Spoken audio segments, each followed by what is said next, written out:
This is Super Stardust for the Amiga CD32 I'm going to look at, but I have the Amiga 1200 version, and I bought this because the outer box, basically, because this game normally goes for quite a bit. And certainly I've just actually looked at a very similar shoot 'em up called Banshee, and I mentioned it, and I thought, okay, let's get this filmed and out the way as well, actually, because while I just think because of my age, when I'm starting to get into shoot 'em ups, maybe I can carry that on into other shoot 'em up games rather than need a heck of a lot of practicing to warm up. I was never good at them in the first place, so now I must be terrible. Isn't there something that as you get to a certain age, your reflexes get even slower? So yeah, this is the Amiga 1200 box. So I'll come to this in a minute. But yeah, I keep my CD32 version in there. I'm proud to say I actually have, I have all Amiga Team 17 rather games. I'm proud of that. I'll put that over there. Leave the Amiga just advertising itself there. But yeah, in certain cases of this, I didn't pick up I do have the discs, and I do have this, but I didn't go for the CD32 big box of this. It's just so expensive, and I have bought some expensive games, but again, to shoot them up, and I'm not so good at it. So great cover though. I'll look at the bigger box cover in a minute, but yeah, if you can even find it in this, it has a wonderful cover. I think most shoot 'em ups do, even from this era of 20 something years ago. So let's have a look at the back. At least I'm always finding scratches and things on cases. They don't age too well, the dual cases. So Super Stardust. There's a war out there and it's coming your way. Gigantic meteors hurtle towards Earth, promising mass death and destruction unless you can stop them. Warring aliens thunder through the star belts, intent on taking advantage of mankind's stretched resources. You are the world's leading aerial combat pilot, and it is you who must take control of the Panther PX2. It is you who must not only blow apart every threatening meteor, but you must also repel the alien forces. Try and bring that into focus there. Fear is for the weak, mercy is for the foolish. Power, strength and victory are the only words which can mean anything to you. Have you got what it takes? I read that in a terrible way, but it just struck me it's not the same as what's written on the back here. Not quite anyway. Yeah, it's slightly differently written here. You are the world's leading aerial combat pilot, and it is you who must take control of the Panther PX2.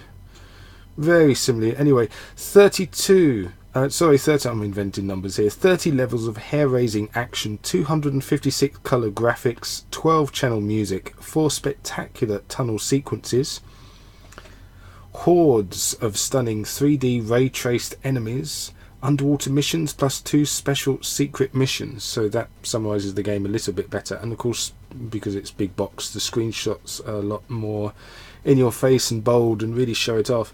As I just said, I did a quick video of Banshee, and I actually foolishly mentioned that ray traced was not really something you'd pick up on for Amiga games, at least in the early 90s.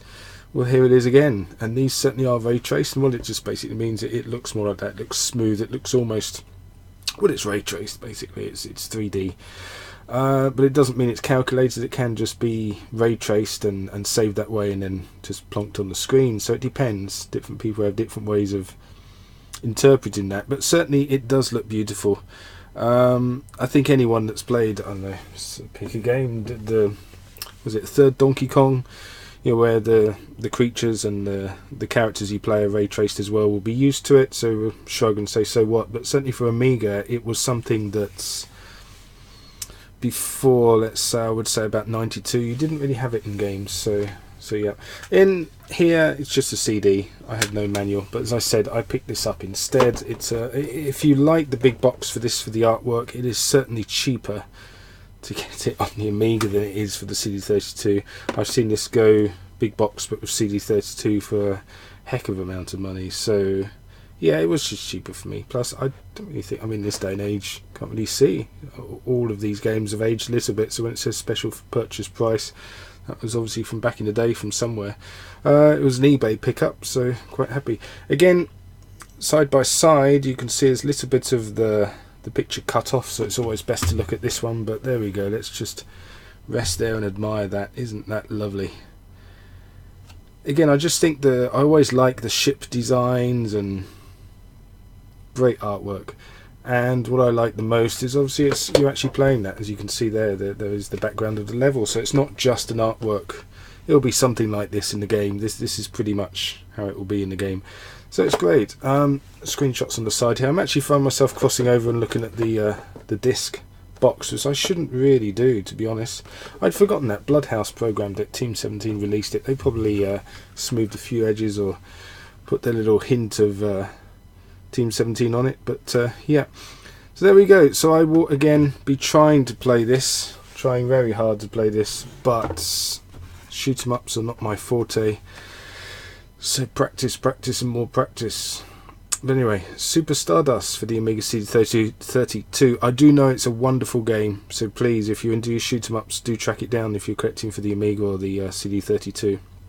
If you are used to shoot 'em ups and used to them on other formats, maybe it will pale in comparison to some of the big guns, no joke intended there.